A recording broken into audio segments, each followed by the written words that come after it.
Artık yoruldum, gidemem, her yanımdan yaralıyım. Vay vay, dost peşinden de koşamam, ben bir baktı karalıyım. Vay vay, o yar dinsiz imansızmış, bilemedim. Vay vay, bana göre değilmiş yalan dünya. Vay hayın dünya. Vay,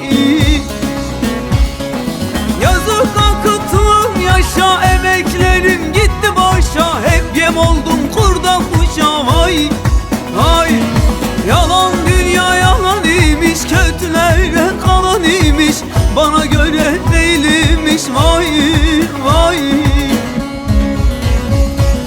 yazık akıttım yaşa, emeklerim gitti boşa, hep yem oldu kurda kuşa. Vay vay, yalan dünya yalan imiş, kötülere kalan imiş, bana göre değilmiş. Vay vay,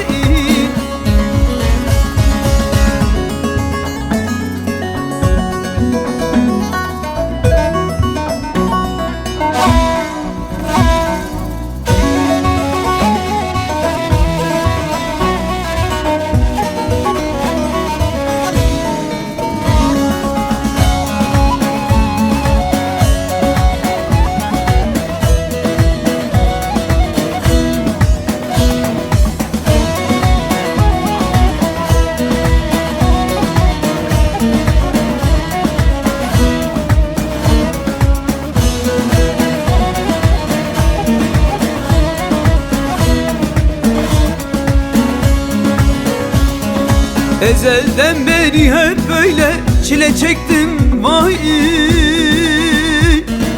vay,